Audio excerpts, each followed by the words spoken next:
On this day, it is my errand day. I am in the commercial city of Jeddah in the Kingdom of Saudi Arabia. But before I leave this city, I have to stop by at this cake This store I cake way found online. They have is everything. But Jeddah. before I could enter, I had to seek permission to know if I could film inside. Unfortunately, they gave me a big no. Well, they're lost. Now I have my piping bags, one pack from them and one pack from AliExpress. So that issue is sorted. No more piping bag problems now. I was minding my business when my son showed me this model of cake he wanted. It looks pretty simple. So let's get started. It's his birthday. I have to frost cake for him, just like I've done for the other siblings. It's my son's turn. Now I am leveling up this cake. I have three levels of cake as you saw. This is the first one. But this is the middle cake. I'm starting up with the middle cake for reasons I really can't explain. This was just what my hands found to do at this time. And I set up with this middle cake. This middle cake is orange in color. Yeah, orange in color. I actually wanted a yellow cake, but on the food color, they told me it is yellow. But actually, it's just a mistake. It's actually orange.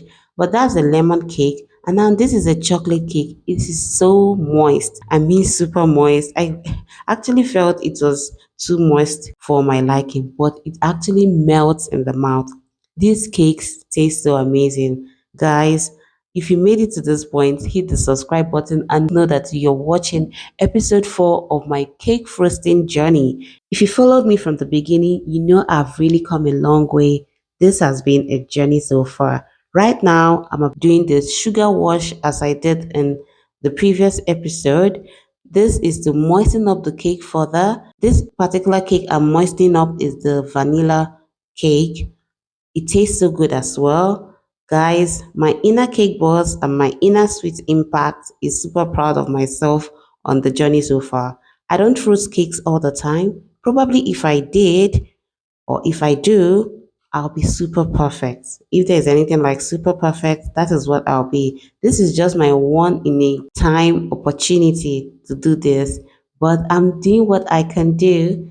So next, I apply the crumb coat as I did the first layer. This is the second layer of this particular lemon cake turned orange. I apply the crumb coat. This is to protect the crumbs from sticking on the main coating. Next, I cover it up, the first layer and the second layer, and then I go ahead to crumb coat the sides. Guys, today the problem I have today is just that this frosting, I'm using the MI frosting again. I guess I love the MI frosting. Maybe just because it adds a lot of volume to the frosting. But today's frosting is quite thick and I had lumps in it. I still decided to work with it, guys. I didn't know what to do. I didn't want to waste further frosting. I applied this to the top as well to cover up everything. When I'm done, I proceed with the second layer. Working on this took me a lot of time. Like I always say, if you start frosting cakes yourself, you understand that this is not a walk in the park. It's not so easy as they make it look. Man, it is quite a job. And you understand why cakes are expensive because when you start baking cakes, I mean quality cakes. This is cake I'm baking for my son, so it has to be quality. I put resources into the main cakes. I'm not really a big fan of frosting, to be honest. I like my cakes bare. I like this having to bite on my cake or chew it properly, and I want it sweet. But the frosting is just like having making it look like a party stuff. Yeah, that's just what frosting is all about. My main concern is usually the inner cakes, but the inner cakes, baking it, man, it costs quite some resources, even the frosting as well. So when you start doing this yourself, you understand why cakes can be expensive, especially when you're working with the expert. This really takes a lot of time. I woke up at 5:30. By the time I got to the workstation to assemble the cakes and the frosting, and in between putting it in the fridge and allowing it cool, cleaning up, sweeping, cleaning up the table. Before I could look around, I was seeing 9 a.m. Guys, I was really surprised. That's almost like 4 hours, and I still had a lot to do. Frosting cakes can really be quite time consuming, if I must say that. Probably because I'm a beginner, I'm just learning this, but it takes quite a lot of time. Right now, I am applying the crumb coat all around this cake. As I said, today's roasting is kind of thick. I really don't like the texture, but I'm really working on it. I'm still working with this. Maybe just this is what happens. Assuming I'm a professional baker, I would have maybe tossed this frosting into the bin. But no, I don't want to waste cakes. I'm not selling it. This is just what we use at home here. I still continue to work on it. But nobody noticed my complaints.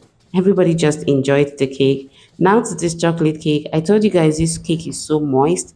It's super moist. Like if you're looking for a cake recipe that is moist, this particular recipe I used for this cake is the answer. It's so moist. I just tried to shape it up and see what I can do with it. And looking at it is quite tilted to one side.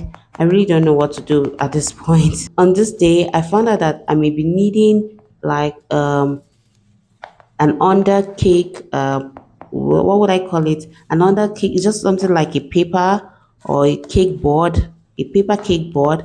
I know I'll be needing it because I'm just roasting these cakes and it doesn't have a cake board under. But when I'm done doing this, I proceed to apply the main coating on the cake.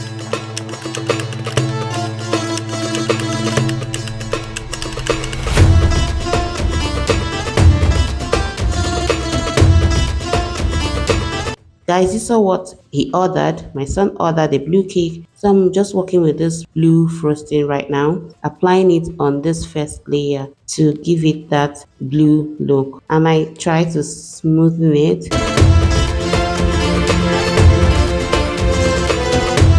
It's really, really, really interesting looking at this. Watching this, I'm just like looking at this and wondering, oh, look at how my hands are moving.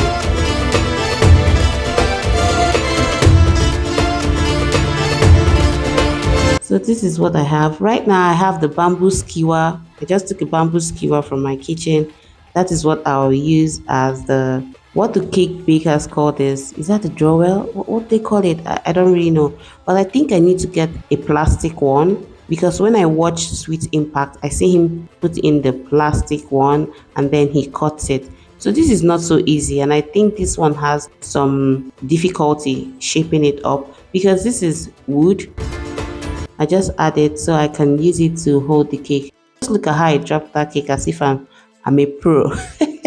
Guys, I hope you're enjoying this. So next I add the bamboo skewer again to the second layer. Guys, look at this blue. If this was just exactly how my son ordered it, it wouldn't look nice. Looking at this cake, it's so it looks, I don't know, it just looks so simple. Okay guys, tell me why I am trying to make this smoother. I'm trying to smoothen it, but at this point I felt, are you sure I'm not destroying this cake by trying to do this? I think I should have just left it how it was, but maybe the perfect person in me tried to make it better. Sometimes when you try to make these things better, they actually do spoil. Then next, I apply some confetti on the first layer. What my son ordered looks quite simple, but no. When you're making these cakes, especially children's cake, less is not more. Actually, more is more beautiful when you're doing cakes. It's just like applying some decorations on your dress or appliques, things you call appliques. So this is what this is to the cake. Next, I apply some wafer. I love this wafer. I love the design on the wafer. It gives this cake a better look. Guys, look at it. Just look at it. And the beautiful thing about this is that it's edible. Next, I apply the golden stars. I try to just slap it. Yeah, slap it on this top. As you can see, yes, I loved it and I fixed it up different. I applied some brown coating around it, topped some stars, added some wafers to the top. Guys, look at it. it looks nicer, but the frosting on the brown layer isn't so smooth, but I still loved how it gave this cake a better shape. Guys, look at it. Appreciate this cake for me. And then I topped the stars. I like that everything in this cake is edible and just okay for children. Yes, I add some stars to give it that finished look. Now, guys, let's compare what he ordered versus what he got. What do you think? He ordered this cake on the left and I made the cake on the right. This is actually looking so good. I loved it. Remember to hit the subscribe button and let me know in the comment section if you want me to keep doing voiceovers for all my videos. Thank you for watching and please stay tuned for more. Have a beautiful day.